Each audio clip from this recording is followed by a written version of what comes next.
நியூஸ்பிக்ஸ் India channel நேயர்களுக்கு வணக்கம். இன்று நம்மிடையே மூத்த பத்திரிகையாளர் திரு முத்தலீஃப் அவர்கள் இணைந்திருக்கிறார். வணக்கம் சார். வணக்கம். ஒவ்வொரு சனிக்கிழமையும் கண்டென்ட் ஹெவியா எல்லாருக்கும் கிடைச்சிட்டு இருக்கு. எந்த யூடியூப் பார்த்தாலும் விஜய் அவர்களுடைய பரப்புரையை பத்தி காரசாரமா டிஸ்கஸ் பண்ணிட்டு இருக்காங்க. நீங்களும் நிறைய விஷயங்கள் பேசியிருக்கீங்க சார். அதன் தொடர்பா இன்னைக்கு நம்ம நாம் தமிழர் கட்சியை பத்தி தான் பேச போறோம். நாம் தமிழர் கட்சி ஆரம்ப கட்டத்திலிருந்து சீமான் அவர்களுடைய உழைப்புல உருவான கட்சின்னு சொல்லலாம். கடந்த நாடாளுமன்ற தேர்தலில் 8% மேல அவங்க வாக்குகளை வாங்கியிருக்காங்க. பல தொகுதிகளில் 1,00,000 வாக்குகளுக்கு மேல தனித்து போட்டியிட்டு அவங்க வாங்கியிருக்காங்கன்றது பெரிய விஷயம். பிஜேபியை இவங்க பின்னுக்கு தள்ளி இருக்காங்கன்றது உண்மை. சட்டமன்ற தேர்தலில் பார்த்தா 3வது தனி பெரும் கட்சியா வந்திருக்காங்க. இப்படி அவங்களோட வளர்ச்சி ஒரு அற்புதமான வளர்ச்சின்னு நம்ம சொல்லலாம். பல சமூக பிரச்சனைகளை பேசுவாங்க. ஒரு கொள்கை ரீதியா ஈர்க்கப்படக்கூடிய இளைஞர்கள் நிறைய பேர் நாம் தமிழர் கட்சியின் வசம் இருந்தாங்க. ஆனா இப்ப அவங்களுடைய உழைப்பு எல்லாமே விஜயுடைய இந்த சினிமேட்டிக் பாப்புலாரிட்டிக்கு முன்னாடி ஒண்ணுமே இல்லாம போயிடும் அப்படின்ற கருத்தை பலர் முன் வச்சிருக்காங்க. இதை நீங்க எப்படி பாக்குறீங்க? இது தமிழக அரசியலுக்கும் சரி, இந்திய அளவிலும் சரி ஒரு புதிய விஷயம் இல்லை. நீங்கள் பார்த்தீங்கன்னா, இடதுசாரிகள் பெருசாக வளர்ந்துகிட்டு இருக்கிற நேரத்தில் திமுக ஆரம்பித்து இடதுசாரிகள் வர்சஸ் காங்கிரஸ்ன்றதை திமுக வர்சஸ் காங்கிரஸ்னு மாற்றினாங்க. அப்படி மாற்றுகிற நேரத்தில் பெரிதும் பயன்பட்டது யாருன்னு பார்த்தா திரைக்கலைஞருடைய வருகை. அது எம்ஜிஆராக இருக்கட்டும், யாராக இருக்கட்டும், இந்த கவர்ச்சி ப்ளஸ்ஸு இடதுசாரிகளுக்கே இல்லாத அளவுக்கு உணர்ச்சியை தூண்டுகின்ற மொழி, இனம், இந்த மாதிரி விஷயங்கள். அதற்கு பிறகு பார்த்தீங்கன்னா, ஏதோ ஒவ்வொரு டைம்லையும் ஒவ்வொரு கொள்கையை வச்சுக்கிட்டு, ஒவ்வொரு சித்தாந்தத்தை வச்சுட்டு கட்சிகள் வரும். ஒன்றுமே இல்லாமல் சினிமா கவர்ச்சி இந்த மாதிரி வர்றவங்களும் வருவாங்க. நீங்கள் அதோடைய தொடர்ச்சி தான் பார்த்தீங்கன்னா, எம்ஜிஆருடைய அந்த இது அதிமுக, இது இடதுசாரிகள்லாம் ஒன்றும் இல்லாமல் போகிறது இதெல்லாம் பார்த்தோம். திமுக, அதிமுக, காங்கிரஸ் ஒரு பக்கம், இடதுசாரிகள் தமிழ்நாட்டில் ஒன்றும் இல்லை. இது ஆந்திராவிலே நடந்திருக்கு. இடதுசாரிகள், கம்யூனிஸ்டுகள் அதிகமாக இருந்த ரொம்ப பவராக இருந்த மாநிலம் ஆந்திரா. குறிப்பாக தெலுங்கானா. தெலுங்கானா போராட்டத்துக்கு முன்னெடுப்பு எடுத்து உயிர் பலி தியாகங்கள் பண்ணவர்கள் கம்யூனிஸ்டுகள். தெலுங்கானா போராட்டமே ஒரு பெரிய வரலாறு இருக்குது. அப்போ இங்கே எந்த கவர்மெண்ட்டு கிடையாது. அங்கே நிஜாம் கவர்மெண்ட்டு. அவர்களுக்கு எதிராக நம்ம கவர்மெண்ட் கூட போராடல, கம்யூனிஸ்டுகள் போராடினாங்க. இன்றைக்கி தெலுங்கானா யார்கிட்ட இருக்குது, என்ன இருக்குது தெரியும். கம்யூனிஸ்டுகள் எங்கே போனாங்க தெரியும். நம்ம இவர் பவன் கல்யாண் தான் இன்றைக்கி. பவன் கல்யாண், அவங்க அண்ணன் சிரஞ்சீவி, என்டி ராமாராவ், இந்த மாதிரி. இது எல்லா காலத்துலையும் எல்லாருக்கும் நடக்கிறது. தமிழ்நாட்டில் இதே மாதிரி நடந்ததுன்னு சொன்னான்ல. ஒரு கட்டத்துக்கு மேலே தமிழ் தேசியம்ன்ற கொள்கையை வச்சுக்கிட்டு இவர் சீமான் வராரு. அவர்கிட்டையும் பல குறைகள் இருக்கானா இருக்குது. ஆனாலும் ஒரு கொள்கை அடிப்படையில் அவர் ஒரு கூட்டத்தை வச்சுக்கிட்டு வராரு. 2019 பார்த்தீங்கன்னா, ஜெயலலிதா மறைவு, கலைஞர் மறைவு, திமுக ஒரு அணியில் அவர்களுடைய இந்த மக்கள் நல கூட்டணி எல்லாம் தோல்விகளை உணர்ந்து ஒன்று சேர்றாங்க. இந்த சைடு என்டிஏ, பாஜக கூட அதிமுக கூட்டணி. இது ரெண்டுமே பிடிக்காத இளைஞர் கூட்டம் சீமானுக்கு வாக்களிக்கணும். ஏன்னா 3வது பெரிய சக்தியாக அவர் இருக்கார். தமிழகம் முழுவதும் நிறுத்துகிறார். இப்போ ராமதாஸ் எடுத்துட்டிங்கன்னா, வட மாவட்டம் தாண்டி அங்கே ஒன்றும் கிடையாது. அங்கே கிருஷ்ணசாமியோ ஜான் பாண்டியனோ எடுத்திங்கன்னா இங்கே கிடையாது. இந்த மாதிரி எல்லா தமிழகம் முழுவதும் நீங்கள் உங்களுக்கு ரெப்ரசன்டேட்டிவ் பொதுமக்களுடைய வாக்குகள் இருக்கிற கட்சின்னா சீமான். அப்போ 2019 அவர் ஒரு பெரிய மாறுதலை கொண்டு வருவார்னு பார்க்குறப்ப தான் நம்மவர் வர்றார். ஆண்டவர் பார்ட் டைம் அரசியல்வாதி. இன்னைக்கு கூட சொல்லுங்கிறாரு, பார்ட் டைம்னு. அப்போ அவர் உள்ளே இறங்கினோன்னா சினிமா கவர்ச்சி மற்ற விஷயங்கள் அவருக்கு 4% வாக்குகள் வாங்குறாரு. 4%ன்றது ரொம்ப சாதாரண விஷயம் இல்லை, மிகப்பெரிய. சீமானே 1.2லேருந்து தான் ஆரம்பிக்கிறார். நீங்கள் இன்றைக்கும் இடதுசாரிகள் 2 தாண்ட முடியல. இன்றைக்கி அங்கீகாரம் இழந்த கட்சிகள், மனிதநேய மக்கள் கட்சி, அவங்க இவங்கெல்லாம் 1% கூட கிடையாது. 30 வருஷமாக இருக்கிற நம்ம திருமா கூட 4% எட்டல. வந்த உடனே 4%. அந்த அருமை தெரிஞ்சுதா? பார்ட் டைம் அரசியல்வாதின்னு எதுக்கு கொண்டு வந்தாங்க? ஏன் வந்தார்? திமுக, அதிமுகவுக்கு எதிரான வாக்குகள் இந்த மாதிரி போகணும், ஒரு மாற்று உருவாகக்கூடாதுன்னு கொண்டு வந்தது. அது வேலையும் செஞ்சது. இன்றைக்கி அவர் அங்கே போய் உட்காந்துட்டு இருக்காரு. 100 வருஷம் நம்ம கட்சி இருக்குன்றாரு. ஜெயலலிதா மாதிரி நம்ம சொல்கிறாரு. சரி, பாவம், அவருக்கு உரிமை இருக்குதுல்ல சொல்கிறதுக்கு. இதுக்கப்புறம் அப்படியே வராரு. 8% இவர் வராரு. இந்த நேரத்தில் தான் விஜய் கட்சி வருது. அப்போ விஜய் கட்சி இதை பின்னுக்கு தள்ளக்கூடிய வாய்ப்புகள் அதிகம் உண்டு. எடுத்தோடனே 10%னாங்க. நீ என்ன 10 சொல்ற? நான் 15 சொல்றேன்னாங்க. அப்புறம் 20ன்னாங்க. அவங்க 35 வரைக்கும் போயிட்டுருக்காங்க. தேர்தல் முடிவு தான் அண்ணனுக்கு எவ்வளோ வேல்யூ இருக்குன்னு தெரியும். எந்தவித அரசியல் தெளிவு இல்லாமல், அரசியலை பற்றியே தெரியாமல், ஒரு கட்சி, அதோடைய தலைவர், அவருக்கு அரசியலே பேச தெரியாது. அத மறைக்கிறதுக்கு நான் வந்து சிங்கம். வீக்லி ஒன்ஸ் தான் வெளிய வருவேன்னு, பிக் பாஸ் மாரி அவரு. சரி தலைவரே உனக்கு தெரியாது நான் பார்த்துக்கிறேன். அப்படின்னு பொதுச் செயலாளர்ன்னு பார்த்தா, தலைய ஆட்டுறாரு. மைக்க நீட்டி கேட்டா, தலைய மட்டும் ஆட்டுறாரு. அவனும் எவ்வளோ நேரம் தான் நிப்பான், தலையாட்டுறத பார்க்கறது. மைக் எடுத்துட்டோனே தலையாட்ட நிக்குது. மறுபடியும் நீட்டுனோனே தலையாட்டுனா இருக்காரு. "ஏய் என்னடா இந்த ஆள் இப்படிங்கிறான்" அப்படின்ட்டு, "போய் தொல" அப்படின்ட்டு விட்டு போயிடுறாங்க. அப்போ அந்த கட்சியில பார்த்தீங்கன்னா, பொலிட்டிக்கலா எதுவுமே கிடையாது. ஒண்ணே ஒண்ணு என்ன? சினிமா கவர்ச்சி. சார் நீங்க சொல்றீங்க. ஆனா தன் மீது வைக்கப்படும் விமர்சனங்கள விஜய் கவனிச்சு அத திருத்திக்கிறாருன்னு பலர் சொல்றாங்க. ஃபர்ஸ்ட்டு அங்கிள்ன்னு கூப்பிட்டாரு சிஎம்ம. அப்புறம் வந்து எல்லாரும் எதிர்ப்பு குரல் எழுப்பின உடனேயே சார்ன்னு கூப்பிட ஆரம்பிச்சாரு.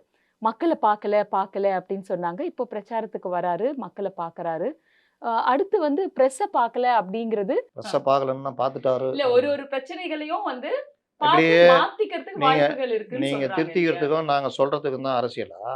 புதுசா இப்ப தானே சார் வந்திருக்காரு. ஒவ்வொரு விஷயமா அவரு கத்துக்கிட்டு செவ்வனே செயல்படுவார் அப்படின்ற ஒரு நம்பிக்கை வந்து பலர் மத்தியில இருக்கே. பெரும்பாலும் விஜய் பின்னாடி போறவங்க ஜென்சியும், பெண்கள் கூட்டமும்னு நம்ம வச்சுக்கலாமா? எல்லா இதுலயும் கலந்துருக்காங்க ஜென்சிகள். இன்னொன்னு ஜென்சிகள் வந்து அது ஒரு உலகம் தனி. அது வேற. இவருடைய ரசிகர்கள், அவர்கள் ஜென்சிகளாவும் இருக்கலாம், அணில்களாவும் இருக்கலாம், எதுவானா இருக்கலாம். அந்த ரசிகர்கள் கூட்டம் ஒரு பக்கம் இது. அப்போ இந்த இவர்கள் வந்து இவர ஆதரிக்கிறவங்க இருக்கிறாங்க. அதுதான் ஒரு குறிப்பிட்ட பெர்சன்டேஜ்ன்னு சொல்றேன். ஆனா நீங்க யாரு? நீங்க வந்து தமிழ்நாட்டுடைய மாற்று சக்தி. இன்னொரு சக்தி ஏதோ சொல்லுவாரு. எனக்கு அடிக்கடி தெனாலி படம் மாரி மறந்து போயிடுது. என்ன சக்தி? முக்கிய சக்தியா ஏதோ ஒரு சக்தின்றாரு. அதுன்றாரு, முதலமைச்சர் நான் தான்றாரு. அது வரத்த அளவுக்கு உங்களுக்கு வேல்யூ இல்ல. வரதுக்கான வாக்குகள் வாங்குறதுக்கும் நீங்க எதுவுமே பண்ணலன்றது தான் எங்கள மாரி ஆட்களுடைய விமர்சனம். நீங்க தமிழ்நாட்டுடைய முதலமைச்சர் ஆகணும்னா, தமிழ்நாட்ட முதல்ல புரிஞ்சுக்கணும். அதுவே தெரியாது. போற இடத்துல 4 இது எழுதி குடுத்து, அத வந்து பேசிட்டு சரி போறது எழுதி பேச்சு கிடையாது. கொடுத்து பேசாத அரசியல்வாதி யாரு சொல்லுங்க நீங்க? படிப்படியா இவர் தன்னை திருத்திக்கிறாருன்னே வச்சுப்போம். இப்ப கேள்வி என்னன்னா, நாம் தமிழர் கட்சியுடைய வாக்கு வங்கி பெரும் அளவு விஜயை நோக்கி செல்கிறதா? நாம் தமிழர் கட்சியுடைய வாக்கு வங்கி 6.8% இருக்கும் பொழுது தான் இவர் கட்சி ஆரம்பிக்கிறார். ம். 1. ம். 2வது 2024 தேர்தல்ல விஜய் ரசிகர்கள் இவர்களுக்கு வாக்களிச்சிருக்கலாம். ஒரு 1.8, 2%ன்னு வச்சுக்கலாம். அத அடிக்கிறதுக்கு தான் இன்னைக்கு சீமான் இறங்கி அடிக்கிறார். எம்ஜிஆர் அரசியலுக்கு வரும்பொழுது, எம்ஜிஆருடைய ரசிகர்களே அவர் படத்துல ரசிப்பாங்க. சினிமாலலாம் நான் வந்து இதுதான். ஆனா வந்து அரசியல்னு வந்தா தலைவர் தாங்க அப்படின்னு வாக்களித்ததெல்லாம் உண்டு. ரஜினி அரசியலுக்கு வரும்பொழுது, ரஜினியை நாங்கள் ஏத்துக்குவோம். ஆனா ரஜினி அரசியல் என்ன அரசியலு? எதுக்கு நான் உன்னை ஏத்துக்கணும்? ஆன்மீக அப்படின்னு அரசியல். என் போன்றவர்களே பலரும் வந்து கேள்வி கேட்டோம். அப்போ எல்லா இடத்துலயுமே எல்லா வகையான மக்கள் இருக்காங்க. அந்த மாரி விஜய் ரசிகர்கள், விஜய ரசிக்கிறோம். திமுக பிடிக்காது, அதிமுக பிடிக்காது. அதுக்காக விஜய் அவர்ட்ட ஒண்ணுமே இல்லையே. புஷி ஆனந்த்லாம் ஒரு ஆளா? இவர்களுக்கு தமிழ்நாட்ட பத்தி தமிழ்நாட்டு பிரச்சனையே தெரியல. இவர்களுக்கு எப்படி வாக்களிக்க முடியும்? அதுல கரெக்ட்டா பேசுறதுன்னா, மாற்று அரசியல் பேசுறதுன்னா சீமான். அதனால நான் விஜய் ரசிக்கிறேன். சீமானுக்கு வாக்களிக்கிறேன்னா, அதற்கு தான் சீமான் விஜய் அட்டாக் பண்றாரு. அதற்கு பலனும் இருக்கும். அவருக்கு என்ன பிரச்சனை இருக்குது? 8 சஸ்டெயின் பண்ணணும். 10 ஆக்கணும். அந்த வேலைய அவர் பண்றாரு. அதுல தப்பு சொல்ல முடியாதே. விஜய் கிட்ட என்ன பிரச்சனைன்னா, நீங்க தமிழ்நாட்டு அரசியல்ல உங்களுக்கு என்ன தெரியும்ன்றது தான். அத ஏன் கொஞ்சம் கொஞ்சமா கத்துக்கிறான்றீங்களா? கத்துக்கிட்டோன்றேன். 26 கத்துக்குங்க. 27, 28, 29, 30, 31 வரைக்கும் கத்துக்குங்க. நல்லா முழுமை அடைஞ்சீங்கன்னா 31 உங்களுக்கு வாய்ப்பா கூட அமையும். ஆனா இந்த 26ல நான் வந்துருவேன்ற சொல்றீங்க பார்த்தீங்களா? சார் வேற எப்படி சார் பரப்புரை பண்ண முடியும்னு நினைக்கிறீங்க நீங்க? இப்ப நான் வந்து சிஎம் ஆக மாட்டேன். ஆனா எனக்கு ஓட்டு போடுங்கன்னு சொல்ல முடியுமா? நான் சிஎம் நாற்காலியில உட்காருவேன்னு சொல்லி தான் மக்கள வந்து ஒரு பூஸ்ட் அப் பண்ணி ஒரு பரப்புரைய ஆற்ற முடியும். இவருக்கு நெறைய வாக்குகள் வந்தா 2ஆம் இடத்த பிடிச்சாலும் அது ஒரு வெற்றி 2ஆம் தானே! இடம் சொல்லி அவங்க. சார் நான் 2ஆம் இடத்த தான் பிடிப்பேன் அப்படின்னு சொல்லி யாராவது பரப்புரைய நிகழ்த்துவாங்களா? சொல்றவங்க நான் வந்து சிஎம் நாற்காலியில உட்காருவேன் அப்படின்னு சொல்லி தானே சார் மக்கள எதிர்கொள்ள முடியும். அடிமட்டத்துல தோத்து போற கட்சி கூடய நான் வெற்றி பெறுவேன் அப்படின்னு தான் சொல்ல முடியும். வேற எப்படி பரப்புரைய நடத்த முடியும்னு எனக்கு தெரியல. நான் வந்துடுவேன், வருவேன் அப்படின்ற நம்பிக்கை குடுக்கும்போது தானே மக்கள் அவர் பின்னாடி வருவாங்க. இத எப்படி வந்து எல்லாரும் ஒரு குறையா சொல்ல முடியும்? நான் முதல்வரானால் இதை செய்வேன், நான் முதல்வரானா விடமாட்டேன், நான் முதல்வரானால் வெளிநாட்டு முதலீடுகளை பற்றி விசாரணை கமிஷன் போடுவேன், நான் முதல்வரானால் நாகப்பட்டினத்தில் இந்த பிரச்சனையை கொண்டு வருவேன், நான் முதல்வரானால் இங்கே ஸ்டீல் தொழிற்சாலை மீண்டும் கொண்டு வருவேன். எங்கேயா சொல்லியிருக்காரா? சார், வெளிநாட்டு முதலீடு வரவே இல்ல அப்படிங்கிறத அவர் ரொம்ப ஸ்ட்ராங்கா சொல்லியிருக்காரு. வெளிநாட்டு முதலீடா, வெளிநாட்டுல முதலீடா அப்படின்னு சர்க்காஸ்டிக்காவும் அவர் கேள்வி எழுப்பியிருக்காரு. இதெல்லாம் வெளிநாட்டில் அன்புமணியும் கேட்டார், ரொம்ப கரெக்டாக கேட்டார். வெளிநாடுகளில் நீங்கள் முதலீடு 17,000 கோடி ரூபா சொல்லியிருக்கீங்க, அதில் 15,000 கோடி ரூபா ஏற்கனவே இங்கே இருக்கிற கம்பெனிகள் அதனுடைய விரிவாக்கம். நீங்கள் சொல்லனாலும் சொல்லாட்டினாலும் அவன் அதை பண்ண தான் போகிறான். அதை நீங்கள் இங்கே செக்ரட்டரியேட்டில் உட்காந்து வாப்பான்னு ஃபைல் போட்டு பண்ணலாம். இதுக்காக நீங்கள் இதுக்கு ஜெர்மனுக்கோ இங்கிலாந்துக்கோ போக தேவையில்லை. இதுதான் ஒவ்வொரு தடவையும் நடக்குதுன்றாங்க. நீங்கள் கொண்டு வந்த புது முதலீடுனா 1000 சில்லற கோடி தான். இன்னொன்று நீங்கள் சொல்கிற 10 லட்சம் கோடின்றது எங்கே ஒரு வெள்ளை அறிக்கை கொடுக்குன்னு கேட்குறாங்க. இது கேள்வி, நியாயமான கேள்வி, அறிவார்ந்த கேள்வி. இவர் என்ன பண்ணுறாரு, முதல்வர் அவர்களே வெளிநாட்டில் முதலீட்டை ஈர்க்க போனீர்களா, முதலீடு செய்ய போனீர்களா, உங்கள் குடும்பம் கொள்ளையடித்த பணத்தை கொண்டு போய் வெளிநாட்டில் முதலீடுன்னு.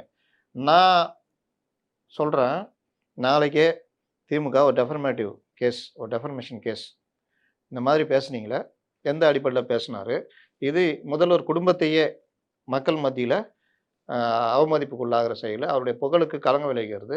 இவர் தேர்தல் பட்சத்துக்காக இந்த வார்த்தையை பேசியிருக்காரு. ஆதாரமற்ற குற்றச்சாட்டு, இதனை அவர் நிரூபிக்க வேண்டும், இல்லாவிட்டால் 10 கோடி ரூபா நஷ்டம் எடுத்து தரணும்னு வழக்கு போட்டால் அண்ணன் ஏறி போய் நிற்கணும். 2வது, உடனடியாக நீங்கள் அதுக்கு மறுப்பு சொல்லணும். ஆதாரம் இருக்குன்னா ஆதாரத்தை கொடுக்கணும். எங்கே ஆதாரம் இருக்குது? முதல்வர் எவ்வளோ கொள்ளையடிச்சாங்க அப்படின்றதுக்கு ஆதாரம் வச்சுருக்கீங்களா? கொள்ளையடித்த பணத்தில் இந்தந்த நிறுவனங்களில் இவ்வளோ முதலீடு பண்ண ஆதாரம் வச்சுருக்கீங்களா? இது இருந்தால் நீங்கள் பேசலாம். அப்போவும் நீங்கள் இப்படிலாம் பேசணும்னு அவசியம் இல்லை. இந்தந்த இடத்துல இவ்வளோ முதலீடு உங்கள் குடும்பத்தில் இருந்து போயிருக்கு, இதனுடைய முதலீட்டுடைய இது வந்து இவருக்கு போய் சேர்ந்துருக்கு, இப்படிலாம் பேசுனீங்கன்னா பயப்படுவாங்க. இதை தான் நான் சொல்கிறேன். இதுதான் எங்களுடைய விமர்சனம். மற்றவர்கள் என்ன சொல்லுவாங்கன்னு எனக்கு தெரியாது. என்னுடைய விமர்சனம், நீங்கள் பேசுகிறது ஒரு முழுமையான தலைவருக்குரிய தலைவரில் நீங்கள் மாற்று சக்தி, முக்கிய சக்தின்னு சொல்லும் பொழுது அதற்குரிய அந்த ரேஞ்சோட பேசணுன்ற. எடப்பாடி பழனிசாமி ஒரு குற்றச்சாட்டு வைக்கிறாருன்னா அதில் நீங்கள் மறுக்கவே முடியாது. அப்படி தான் இருக்கும். அப்போ நீங்கள் பேசுகிறீங்கன்னா ஒரு மாவட்டத்தில் நீங்கள் அந்த மாவட்டத்துடைய பிரதிநிதிகளையாவது சந்திக்கிறீங்களான்னா இல்லை. நீங்கள் இப்போ எடப்பாடி போகிறாருன்னா அந்த மாவட்டத்தில் நெசவாளர்கள், விவசாயிக பிரதிநிதிகள், தொழிற்சங்க பிரதிநிதிகள், சிறு குறு ரெப்ரசன்டேட்டிவ் இப்படி சந்திச்சிருவாங்க. இது சந்திக்கலைனாலும் அந்த மாவட்ட செயலாளர் ஏற்கனவே அவனுக்கு இருக்கும் தெரியும், எம்எல்ஏவாக இருந்திருப்பான், மந்திரியாக இருந்திருப்பான், டீட்டெயில் கலெக்ட் பண்ணி கொடுப்பான். இது இல்லாமல் ஒரு டீமு, இது எல்லாம் சேர்ந்து அவர் பேச்சுக்கு இது மேட்டர் கொடுப்பாங்க. அதை அவரே எடுத்த மாதிரி அவர் பேசுவார். அந்த குறிப்புகளை வைத்துட்டு கொஞ்சம் விரிவாக பேசுவார். இங்கே அது இல்லையே. முதல்ல நீங்கள் எங்கேருந்து எடுக்கிறீங்க? நீங்கள் இது கடல் அரிப்புன்றத மண் அரிப்புன்னு கூட சொல்லலாம், மீன் அரிப்புன்றீங்க. தஞ்சையில் இதில் நாகப்பட்டினத்தில் ஸ்டீல் தொழிற்சாலை இருந்தது, மூடிட்டாங்கன்றாரு. அதை மூடினப்போ விஜய் சின்ன பையனாக இருந்திருப்பார். 90களில் மூடி இருக்கு காங்கிரஸ் கவர்மெண்ட்டு, குளோபலைசேஷனுக்கு முன்னாடி. அப்போ அதை பற்றி பேசணும்ல. ரயில் பெட்டி தொழிற்சாலையை மூடிட்டீங்கன்றாங்க. மூடலை. அந்த ரயில் பெட்டி தொழிற்சாலை இம்ப்ரூவ்மெண்ட் ஆகி அது மேலும் இது பண்ணுறதுக்காக திருச்சிக்கு மாற்றிட்டாங்க. அப்போது அந்த மாதிரி விஷயங்களை தொடும் பொழுது உங்களுக்கு ஃபேக்சுவல் எரர் வரவே கூடாது. இன்னும் பல விஷயங்கள் அவர் பேசுனதில் எரர் இருக்குது. இலங்கை தமிழ் மக்கள், இலங்கை மக்களை தாயாக நேசித்த தலைவர் மறைந்துவிட்ட அவரை பற்றி அப்படி இப்படின்றாரு. இதே இவருக்கு பிரபாகரன் கொல்லப்பட்ட பொழுது 2009 இவர் என்ன பண்ணார் அப்படின்றது ஒன்று இருக்குது. வெளிநாடு வாழ் இலங்கை தமிழர்களுக்கான அரசமைப்புன்னு ஒரு இதை வச்சுக்கிட்டு அவங்க பெரிய அளவில் கையெழுத்தேக்கம் பண்ணி ராஜபக்சேக்கு எதிராக ஒரு தீர்மானத்தை ஐநா மட்டத்தில் கொண்டு போகிறாங்க. உலகம் முழுவதும் கையெழுத்து வாங்குறாங்க. இதில் கையெழுத்தில் மிக முக்கியமானது என்னென்னா தமிழகத்தை சேர்ந்த திரைத்துறையினருடைய சைனு. அதுக்கு ஒரு வேல்யூ இருக்குது. எல்லாரும் போட்டாங்க, இவர் போட மாட்டேன்ட்டார். எனக்கு அதில் உடன்பாடு இல்லைன்ட்டார். அவர் அப்பாட்ட போய் பேசினாங்க, அவரும் முடியாதுன்ட்டார். யார்? பிரபாகரனை கொன்ற அந்த அப்போது ஜனாதிபதியாக இருந்த ராஜபக்சேவை பதவி நீக்க கோரும், போர்க்குற்றவாளியாக அறிவிக்க கோரும் தீர்மானம். நீங்கள் வந்து பேசுகிறீங்க, நான் வந்து இலங்கை தமிழர்களுக்காக. சரி, ரைட்டு. இலங்கை தமிழர்களுக்காக இங்கேயே முகாம்களில் சிறைப்பட்டு பல்வேறு உரிமைகளை இழந்து கஷ்டப்பட்டுன்னு இருக்கவங்களுக்காக நீங்கள் இது வரைக்கும் ஏதாவது குரல் கொடுக்குறீங்களா? இன்னொன்று கேட்குறேன், வீக்லி ஒன்ஸ் தான் நான் வருவேன், ஏன்னா ஜனங்க கஷ்டப்படுவாங்கன்றாரு. போன சனிக்கிழமை திருச்சியில் வந்தப்போ ஜனங்க கஷ்டப்படலையா? சரி, ரைட்டு, அது கூட விட்டுறேன். நீங்கள் வீக்லி ஒன்ஸ் வர்றீங்க, உங்கள் கட்சி என்ன பண்ணுறாங்க வாரம் பூரா? மக்கள் பிரச்சனைகள், மக்கள் போராட்டங்கள் எதையாவது கையில் எடுத்து எதாவது பண்ணுறாங்களா? சரி, நீங்கள் வீக்லி ஒன்ஸ் வர்றீங்க, பத்திரிகையாளர்களை சந்திக்கிறீங்களான்னா உங்களுக்கு அதில் பலகீனம், சந்திக்க மாட்டேங்கிறீங்க. மற்றவர்கள் என்ன பண்ணுறாங்க? அவங்களாவது பத்திரிகையாளர்களை சந்தித்து எல்லாம் ஒரு அரசியல் நேரத்தை இவர் சொல்றாரு, நம்ம ஆளுஷா ஷானவாஸ். ஒரு அரசியல் கட்சி தலைவர் முழுமையான தலைவர்னா, பத்திரிகையாளர்களை சந்திக்காத தலைவர் எப்படி முழுமையான தலைவரா இருக்க முடியும்? இந்த விஷயத்துல நீங்க மோடிய எப்படி பார்க்குறீங்க சார்? மோடின்னா, மோடிக்கு பதிலா அமித்ஷா பேசுவாரு. அந்த ராஜ்நாத் மாரி சிங் பேசுவார். விஜய்க்கு பதிலா வேற யாராவது பேசுங்க. பேசலாம். ம். புஷி ஆனந்த் பேசட்டும். ஏங்க எங்க தலைவருக்கு அது பிரச்சனை இருக்குது. நான் என்ட்ட கேளியா? வாயா அப்படின்னு கூட பேசுங்க. எல்லாரும் ஓடுறீங்களே, தெறிச்சு ஓடுறீங்களே. தலை மட்டும் ஆடிக்கிட்டே இருக்குது மைக்க நீட்டுனா. இன்னொருத்தர் மல்லி மல்லின்னு தலைய இழுத்துக்கிறாரு. அப்படியே மல்லி மல்லி மல்லி மல்லின்னோனே அப்படியே இழுப்பாரு. அந்த மாதிரி மைக்க நீட்டினோனே அப்படியே கதவு மூடுறாரு. என்ன? ஏன்னா, ஏதாவது தப்பா உளறிட்டோம்னா? ஏன் தப்பா உளர்றோம்? அதுல நாலேட்ஜ் கிடையாது. சார் விஜய் பிரபாகரன ரொம்ப புகழ்ந்து பேசியிருக்காரு. இது சீமான கோவமடைய செஞ்சிருக்கு அப்படின்னு சொல்றாங்க. காங்கிரஸ் தான் வந்து இந்த இன அழிப்புக்கு முக்கிய காரணம்னு பலர் ஒரு குற்றச்சாட்டு எடுத்து வைக்கிறாங்க. அப்படி இருக்கும் பொழுது, விஜய் வந்து காங்கிரஸ எந்த விதத்திலயும் இதுவரைக்கும் அ சுட்டிக்காட்டி எந்த குறைகளையுமே அவர் ரொம்ப ஸ்ட்ராங்கா எடுத்து பேசல. காங்கிரஸ் கட்சின்னு வரும்பொழுது, "மயில் இறகால நீவி தான் விடுறாரு இவரு" அப்படின்னு சொல்லி ஒரு குற்றச்சாட்ட சீமான் அவர்களும் எடுத்து வச்சிருக்காங்க. இத நீங்க எப்படி பார்க்குறீங்க? விவசாயிகள் முதல்வர் அவர்களே, நாகப்பட்டினம் குடிநீர் திட்டத்துக்கு காவிரி நீரை கொண்டு வந்தீர்களா? என் விவசாய பிரச்சனை பேசுங்க. காவிரி பிரச்சனை சோழநாடு சோறு உடைத்துன்னுவாங்க. தஞ்சாவூர் இன்னைக்கு பெரிய அளவில் பாதிக்கிறது விவசாயத்துக்கு பிரச்சனையாக இருக்கிறது காவிரி நீர். கடைமடை வரைக்கும் காவிரி நீர் வரல. ஏடிஎம் கவர்மெண்ட்டில் கொண்டு வந்தாங்க. அப்போ உங்கள் கவர்மெண்ட்டில் என்ன பண்ணுறீங்க? காவிரி தண்ணீர் பிரச்சனைக்கு உங்கள் நைனா தானே காரணம். 74ல் அந்த ஒப்பந்தம் இது பண்ணார். அதெல்லாம் தெரியணும். உங்கள் நைனா தானே காலை வாரினாரு. இன்னைக்கு கச்சத்தீவு பிரச்சனைக்கு அடிப்படையாக இருக்கிறது உங்கள் நைனா தானே. இதை பேசணும். இன்னைக்கு காவிரி நீரில் ஒப்பந்தத்தெல்லாம் மீறி நீதிமன்ற உத்தரவு மீறி மேகதாட்டு அணை கட்டுறாங்களே. உங்கள் ராகுல் காந்தியுடைய கவர்மெண்ட் தானே அங்கே இருக்குது. ஏன் கேட்க மாட்டேங்கிறீங்க முதல்வர் அவர்களே? நான் பயமா அப்படின்னு கேட்கணும். கேட்டால் ஜனநாயகம் ரிலீஸ் ஆகாது. அந்த பயம் இருக்குல்ல, உங்களுக்கு இருக்குல்ல. அதான் பிரச்சனை. எந்த பிரச்சனையிலையும் நுனிப்புல் மேய முடியாது. தேர்தல் நெருங்க நெருங்க காங்கிரஸோட கூட்டணி அமைக்கலாம் அப்படின்ற ஒரு எண்ணம் விஜய்க்கு இருக்குமோ? விஜய் அதிமுகவுடன் அமையலாம், என்டிஏக்குள்ள போகலாம், காங்கிரஸ் கூட அமையலாம். இந்த மாதிரிலாம் இருக்கு. என்டிஏவோட எப்படி சார் அமையும்? இவ்வளவு ஸ்ட்ராங்கா எல்லாரையும் எதிர்த்து அவர் பேசினதுக்கு அப்புறமா, அதுக்கான சாத்தியக்கூறுகள் கம்மி இல்லையா? இப்போ காங்கிரஸுக்கும் பிஜேபிக்கும் என்ன பிரச்சனைனா, தமிழ்நாட்டில் நல்ல பார்ட்னர் யாரு? பிஜேபிக்கு ஒரே பார்ட்னர் ஏடிஎம்கே தான். உன்னை விட்டா எனக்கு ஆள் இல்லை, என்னை விட்டா உனக்கு ஆள் இல்லை. அப்போ ஒரு போன தடவையே சொன்னேன்ல, 2024 13 தொகுதியில் போச்சு. சேர்ந்து நின்னா 2029 ஒரு 15 ஜெயிக்கலாம். இங்கே காங்கிரஸுக்கு ஒரே பார்ட்னர் டிஎம்கே தான். உங்களை எப்படி நம்ப முடியும் விஜய? நீங்கள் எவ்வளோ ப்ரூவ்டு? நான் வந்துட்டேன். சரி, காங்கிரஸ் எல்லா காலத்துலையும் பல்லக்கில் வச்சு தான் யாராவது தூக்கின்னு போனோம். அவன் எல்லாம் கோடீஸ்வரன் தான், செலவு பண்ணுவான். ஆனால் தூக்குறதுக்கு பல்லக்கில் ஆள் வேணும். இவன் என்ன பண்ணுவான்? பல்லக்கை கீழே போட்டு மேலே ஏறிடுவான். அங்கே ஒரு கட்டமைப்பு இருக்குது ஒர்க் பண்ணுறதுக்கு. இப்போ மயிலாடுதுறையில் போய் எம்பிக்கு ஆளே கிடைக்கல. இங்கேருந்து சென்னையிலேருந்து வழக்கறிஞர் சுதாவை கொண்டு போய் அங்கே நிப்பாட்டினாங்க. கரெக்டா? சுதாக்கு அங்கே என்ன ஆள் இருக்கும்? அங்கே காங்கிரஸ் ஆளும் பெரிய அளவில் இருக்க மாட்டாங்க. ஒர்க் பண்ணிருக்க யார் ஒர்க் பண்ணியிருப்பா? அதிமுக வீழ்த்தணும், அவ்வளோதான். ஒர்க் பண்ணுங்கன்னு சொல்லிட்டு எல்லா வசதியும் டிஎம்கே பண்ணி கொடுத்துருக்கோம். ஜெயிச்சிட்டாங்க சுதா. அந்த மாதிரி தாவேகளை பண்ணுறதுக்கு ஆள் இருக்கா? கட்டமைப்பு இருக்கா? இவனும் பூசு, இதுவும் பல்லக்கு பார்ட்டி, எல்லாம் சுகர் புளிப்பு மூட்டாய் பார்ட்டிங்க. என்ன பண்ண முடியும்? அப்போ எப்படி போவாங்க விஜய் நம்பி? அதனால் ராகுல் காந்தியை நினைத்தாலும் நடக்காது. சரி, இறுதியா ஒரே ஒரு கேள்வி. இந்த மாநாடுக்கு அப்புறமா விஜய் நடத்திய பரப்புரைகள்ல அவர்கிட்ட ஏதாவது ஒரு விஷயத்தை அப்ரிஷியேட் பண்ணணும் அப்படின்னா கொஞ்சம் நேரம் பேச ஆரம்பிச்சிருக்காரு. கொஞ்சம் இன்னும் சினிமாட்டிக் விட்டு வரல அவர். விஜயுடைய இயல்பான பேச்சுக்கு வரல. சப்ஜெக்ட் பேசணும்னு கொஞ்சம் முயற்சி எடுக்கிறாரு. அது விஜயை மட்டும் நான் குற்றம் சொல்ல மாட்டேன். விஜய்க்கு கொடுக்கணும், இது பேசுங்க, இது பண்ணணும்னு. அப்போ எடுக்கிறவங்க எதை இஷ்யூவாக எடுக்கணுன்றது தெரியல. அவங்களுக்கு உள்ள ஒரு பிரச்சனை என்னென்னா, ஒரு ஆணவம் இருக்குது. நீ என்ன சொல்கிறது நான் என்ன கேட்கணும்? அது எங்கே இருக்கணும் அந்த ஆணவம்? அடிமுட்டாள்கள்கிட்ட இருக்கும், தன்னை அதீத புத்திசாலியாக நினச்சிட்டுருவன்ட்டு இருக்கும். இவர்கள் 2 பேரும் எதுக்கு சராசரியாக இருக்காங்கல்ல, அவங்க எல்லாத்தையும் ஏற்றுக்குவாங்க. என்ன தப்பு பண்ணேன், என்ன மிஸ்டேக்கு, இந்த இடத்துல இது பண்ணலாமான்னு. இல்லை நீங்கள் சொல்லுங்கள் என்ன பண்ணலாம் அந்த மாதிரி. இவர்கள் 2 செக்ஷன் இருக்குல்ல, அவர் எதுவுமே ஏற்றுக்க மாட்டாங்க. எல்லாம் முடிஞ்சு கவுத்தி விட்டு போன பிறகு உட்காந்து யோசிச்சுட்டு இருப்பாங்க. அதனால் விஜயுடைய பிரச்சாரத்தை இன்னும் மாற்றணும். பொதுமக்களை தொடர மாதிரி, தாய்மார்களை தொடர மாதிரி பேசணும். எம்ஜிஆர் தானே சக்ஸஸ். எம்ஜிஆர்ட்ட இன்னொரு விஷயம் என்னன்னா, அவர் சினிமால இருந்து அத கொண்டு வந்துட்டாரு. அதுக்கு அந்த ட்ராக்லயே அரசியல்னு வந்து இன்னும் கொஞ்சம் ஏறி ஓட ஆரம்பிச்சாரு. நீ சினிமால அ போதை மருந்த கடத்திட்டு நான் ரெடியா வரவான்னுல பண்ணியிருந்தீங்க. இன்னைக்கு அவர் எப்படி போதைய எதிர்த்து பேச முடியும்? ட்ரால் பண்ணுவாங்க எடுத்து போட்டு. அதான் பிரச்சனை. அப்ப நீங்க சினிமாக்கு வரணும்னு 21ல தீர்மானிச்சீங்கன்னா, கொஞ்சம் ட்ராக் மாத்தியிருக்கணும். விஜயகாந்த்லாம் பண்ணார்ல.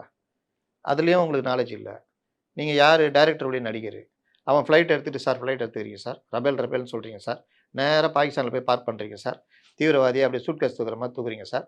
மறுபடியும் அப்படியே வரீங்க சார். எதிர்ல வந்து ஒரு ஃப்ளைட் வரும். நீங்க இப்படி கையாட்டுறீங்க சார். டவுன் பஸ் டிரைவர் மாரி." யோவ்! அவன் ஒரு 1000 கிலோமீட்டர் வேகத்துல போவான். நான் ஒரு 1000 கிலோமீட்டர் போவோம். விஞ்ஞானத்துக்கே சம்மந்தம் இல்ல சொல்றியா? நான் பார்க்கறதுக்குள்ள அந்த ஃப்ளைட் போயிடுமேய்யா! அவனும் பார்க்கறதுக்குள்ள நான் கடந்துருவேன். இன்னொன்னு இப்படிலாம் யாரும் எங்கேயா போவான்? ஏன் அறிவியலுக்கு புறம்பா சொல்றேன். உனக்கு அறிவு இருக்குதா? இல்லையா? எவனையாவது கூட வச்சுக்கயா இந்த மாரி சீன் எடுக்கிறதுக்கு? சொல்லணும். ஆனா நீங்க ரஃபேல், ரஃபேல் அப்படின்னு டவுன் பஸ் டிரைவர் மாரின்னா, அப்புறம் பார்ப்போம் அப்படின்ற மாரி. தெரியுதா வித்தியாசம் எம்ஜிஆர் இவங்களுக்கெல்லாம்?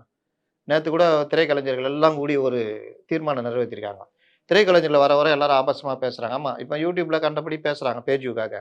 அவர்களுக்கு எதிராக இந்த மாரி பேசுறவங்களுக்கு 3 மாத சிறை தண்டனையும், ரூ. 2,00,000 மன உளைச்சலுக்கு அவர்களிடம் வசூல் பண்ணி குடுக்கணும். டேய்! ஏற்கனவே டெஃபர்மேஷன் செக்ஷனுக்கு 2 வருஷம் தண்டனைன்னு இருக்குடா. அப்ப தெரியலல்ல இவங்களுக்கு. தெரியுதா? இவர்கள் வேற உலகத்துல இருப்பாங்க. இவங்க வரும்போது ட்ரெஸ் பார்த்தீங்கன்னா, நம்மள மாரி இயல்பா போட மாட்டாங்க. கமல் ஒரு படத்துல ஒரு இதுக்கு வந்தாரு பார்த்தீங்களா? பாவாடை மாரி ஒண்ணு கட்டிக்கின்னு. ஏன்னா அவர்கள் அந்த உலகத்துல இருக்காங்க. நம்மள அப்படியே ஆகர்ஷிக்கணும், வரணும், உட்காரணும், மேடையில ஏதாவது பேசணும். அதுக்கப்புறம் அவர்களுக்கும் நெ ந மக்களுடைய பிரச்சனைக்கும் சம்மந்தமே இருக்காது. ஒரு எலைட்டா இருப்பாங்க. அந்த எலைட் வந்து அரசியல்வாதியா வரும்பொழுது இன்னும் எலைட்டா மாறிடுவாரு. விஜய்ட்ட அதான் பிரச்சனை. விஜய் ஒரு எலைட். Elite politician. அவருக்கு இந்த ஜனங்களுடைய பிரச்சனைலாம் தெரியவே தெரியாது. ஏன்னா அவர் ஃப்ளைட்ல ஏறுவாரு, அங்க போய் இறங்குவாரு, எழுதி குடுத்தத பேசுவாரு, போயிட்டே இருப்பாரு. பசி கூட என்னன்னு அவருக்கு தெரியாது. அதனால பசியை உணர்ந்த அந்த மாரி அரசியல்வாதிகள், பசியை மறக்காத அரசியல்வாதி எம்ஜிஆர் போன்றவர்கள், எந்த நிலை வந்தாலும் வந்த நிலை மறக்காமல் அவர்கள் அதில பண்ணாங்க. இவர்கள் நிலை மாறிக்கிட்டே இருப்பாங்க. இன்னைக்கு வந்து பிரபாகரன பத்தி பேசுவாங்க. இப்ப மாட்டிக்கிட்டியா? அதான் பிரச்சனை. அதனால இது எல்லாத்தையும் கடந்து போனா தான் விஜய் அவருடைய இலக்கை அடைய முடியும். இப்போ ஒண்ணும் கெட்டு போல. 26ல கண்டோம். அத அப்படியே கரெக்ட்டா மெயின்டெயின் பண்ணி, இந்த நிலைப்பாடுலாம் மாத்திக்கிட்டு, அரசியலை கத்துக்கிட்டு, பத்திரிகையாளர்கள்லாம் சந்திச்சு, கட்சியை பலப்படுத்தி இதெல்லாம் பண்ணாருன்னா 2031 சாத்தியம். சிறப்பா பல தகவல்கள நேயர்களுக்கு எடுத்து சொன்னீங்க. மீண்டும் வேறொரு நேர்காணல்ல சந்திப்போம். நன்றி, வணக்கம்.